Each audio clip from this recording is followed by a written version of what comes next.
नमस्कार विद्यार्थी मित्रांनो, मी प्रियंका ग्लोबल ऑनलाईन मराठीमध्ये आपल्या सगळ्यांचं मनापासून स्वागत करते.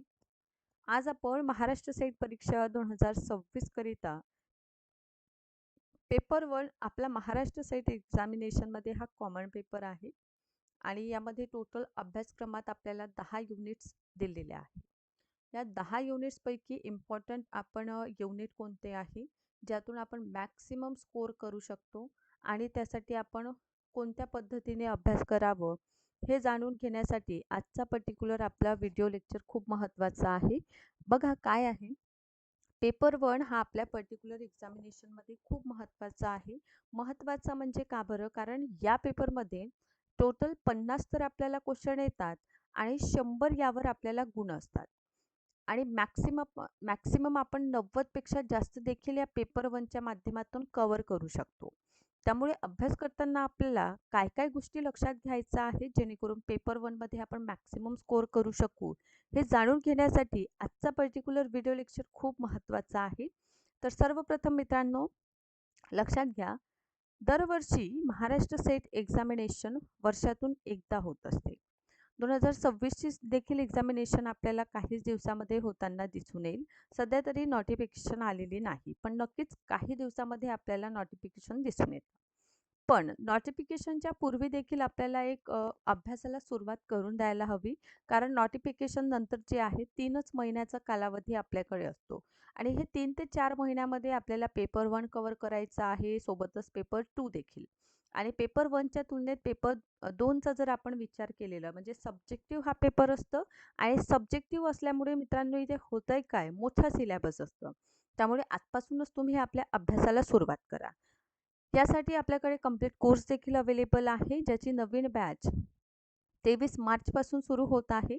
या कोर्सची व्हॅलिडिटी 1 वर्षाची आहे. यामध्ये नेटचा पेपर 1 फ्री असेल.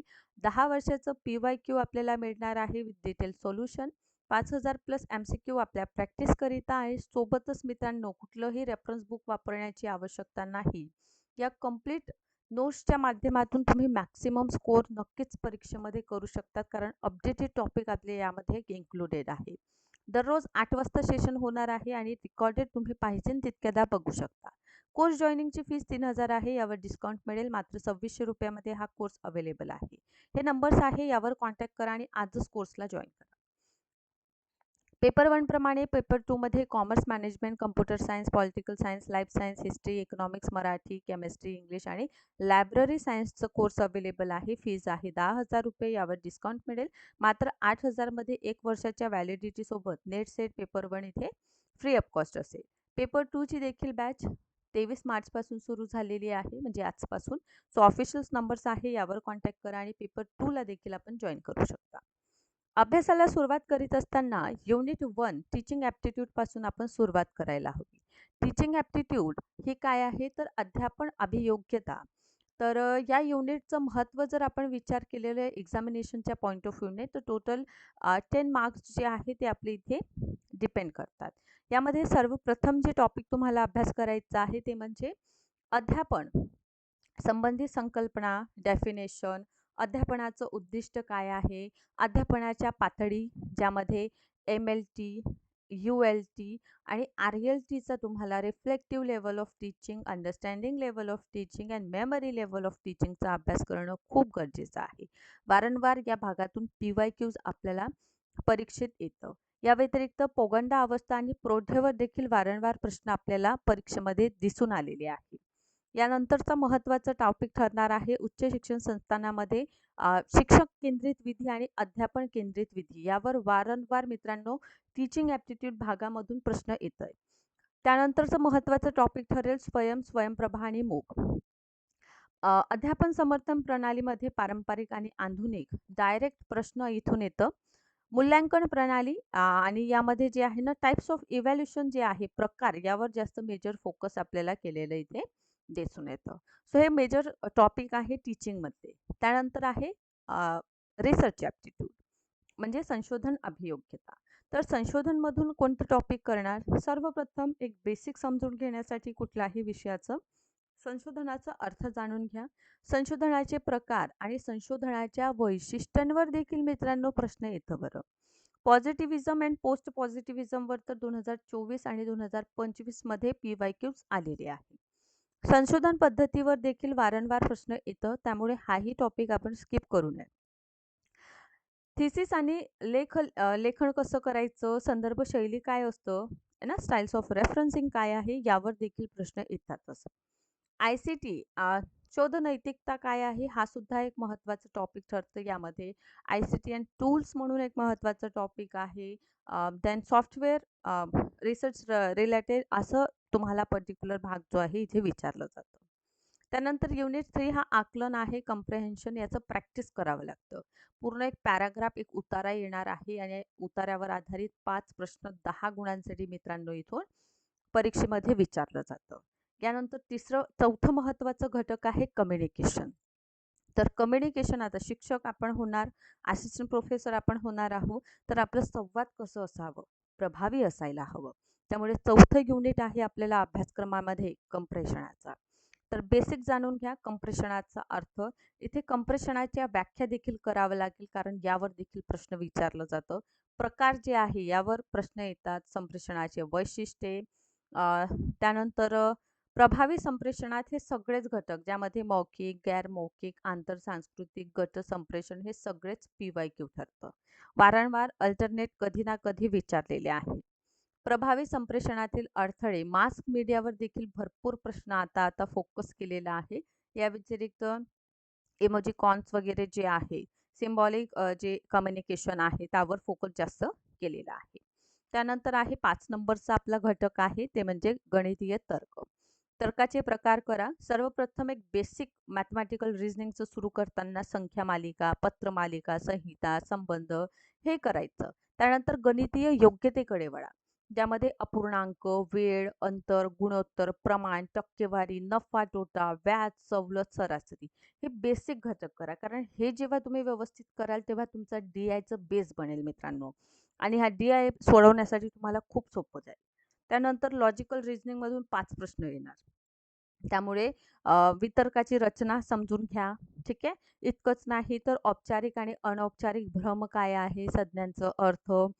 त्यानंतर इंडियन लॉजिक, वेळ आकृतींवर भरपूरसे प्रश्न दरवर्षी ठरलेलाच हा प्रश्न आहे, त्यामुळे याला आपण स्किप करू शकत नाही. यानंतर भारतीय तर्कशास्त्र म्हणजे इंडियन लॉजिक, यामध्ये काय करणार, ज्ञानाचे स्रोत करा, अनुमान, तुलना, है ना, मौखिक साक्ष, अर्धपट्टी आणि उपलब्धी हे सगळं करावं लागेल. कारण एक प्रश्न, ठीक आहे, गुण किती, एक प्रश्नावर 2 गुण. ठीक आहे, एक प्रश्नांवर गुण किती येतं, 2 गुण. आता कोणत्याही परीक्षेमध्ये क्वालिफिकेशनसाठी 2 गुण सुद्धा खूपच महत्त्वाचं रोल प्ले करीत असतं, त्यामुळे याला देखील स्किप करू नका. DI संबंधित DI मध्ये सगळं सोडवण्याचा प्रयत्न करा, जसं बार चार्ट सोडवा, हिस्टोग्राफ सोडवा, pie chart, table chart, line chart. आता यातून होतंय काय, आता इथे लक्षात घ्या. ठीक आहे. हे करीत असताना कधी 2 DI सुद्धा विचारलं जाऊ शकतं आणि कधी 1 DI सुद्धा परीक्षेत येऊ शकतं. कधी टेबल चार्टवर येईल, कधी पाय चार्टवर येईल. त्यामुळे सगळ्या सोडवण्याचं जे सॉल्विंग मेथड जी आहे प्रत्येकाची आपल्याला माहीत असावं, कारण परीक्षेमध्ये फक्त 1च तासाचा कालावधी असतं आणि 1 तासामध्ये पॅराग्राफ, DI, मॅथ्स, रिझनिंग हे सगळं आपल्याला सोडवायचं आहे. या व्यतिरिक्त 6 युनिट पण. यानंतरचं घटक आहे ICT. ICTचं सरळ प्रश्न शब्दावलींवर येतं. उच्च शिक्षणातील डिजिटल उपक्रम हा एक महत्त्वाचा इथे टॉपिक ठरतं, ज्यातून प्रश्न ICT मधून येतात. यानंतर आहे लोकविकास आणि पर्यावरण. यामध्ये पहिलंच महत्त्वाचं MDG म्हणजे millennium development goal and sustainable development goal हा PYQ आहे. या व्यतिरिक्त हे पर्यावरणीय समस्या PYQ आहे, कारण हे जे आपण प्रदूषणाचे प्रकार बघतो ना, या प्रदूषणामुळे कुठलं डिसीज होतं, कुठलं हानिकारक वायू असते, या सगळ्यांवर फोकस केलेला आहे आणि परीक्षेत विचारलेलं सुद्धा आहे. सगळ्यात महत्त्वाचं ठरेल इथे ऊर्जा संसाधने, कारण ऊर्जा संसाधनामध्ये स्वैर, वारा, माती, जल, भू, औष्णिक, बायोमास हे सगळंच येतं आणि या सगळ्यांचा अभ्यास तुम्हाला करावा लागेल. याही पेक्षा महत्त्वाचं पर्यावरण संरक्षण कायदा 2025चा प्रश्न आहे. हे जे आहे हवामान बदलावरील राष्ट्रीय कृती योजना जी आहे, यावर देखील 8 मिशनवर फोकस केलेला आहे. कधी ना कधी या 8 मिशनवर प्रश्न परीक्षेत आलेला आहे. मॉन्ट्रियलसुद्धा विचारलेलं आहे. रिओ याच वर्षी विचारलं. देन आंतरराष्ट्रीय स्वैर संघटनसुद्धा यावर्षीच विचारलेलं आहे. पॅरिसवर प्रश्न आहे. क्योटोवर देखील प्रश्न विचारलेले आहे. त्यामुळे मित्रांनो, हे कुठलंही घटक स्किप करता कामा नये. आता हायर एज्युकेशनचा अभ्यास करताना काय लक्षात घेणार? एन्शियंट एज्युकेशन म्हणजे गुरुकुल सिस्टमपासून सुरू करा. त्यानंतर बुद्धिस्ट एज्युकेशनचा तुम्ही अभ्यास करा. जैनिझमवर प्रश्न आहे, तर हे सुद्धा तुम्हाला हा नवीन टॉपिक समजा यावर्षीसाठी. जैन शिक्षण प्रणाली याचा अभ्यास यावर्षी, कारण 25 मध्ये यातून प्रश्न आलेला आहे. त्यानंतर मुस्लिम टाइम पिरियडमधील जे शिक्षण व्यवस्था आहे, मक्तब आणि मदरसा दोघांवर प्रश्न विचारलेले आहे परीक्षेमध्ये. तर हे दोनही करा.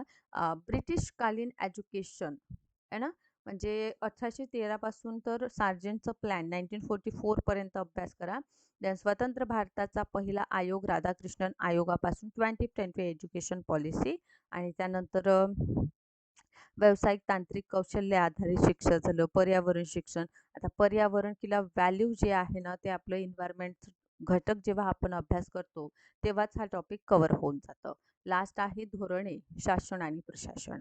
अशा प्रकारचं हे 10 युनिट आहे आणि या 10 मधून जे आहे आपल्याला अभ्यासाला सुरुवात करावं लागेल टीचिंगपासून. सगळ्याच युनिटला समांतर महत्त्व आहे आणि अशा प्रकारचं 100 गुणांसाठी इथून प्रश्न येणार. व्यवस्थित अभ्यास केलं तर 90+ देखील तुम्ही या पर्टिक्युलर पेपर 1मध्ये स्कोर करू शकता. यासाठी कंप्लीट कोर्स आहे. हे ऑफिशियल नंबर्स दिलेले आहे, यांवर कॉन्टॅक्ट करा आणि आजपासून सुरू होणारी जी आपली नवीन बॅच आहे त्याला देखील मित्रांनो आपण जॉईन करू शकता. Thank you so much. नक्कीच तुम्हाला व्हिडिओ आवडला असेल. आवडला असल्यास नक्कीच लाईक करा, शेअर करा आणि अशाच पद्धतीने माझे व्हिडिओ लेक्चर्स बघत चला. Thank you so much.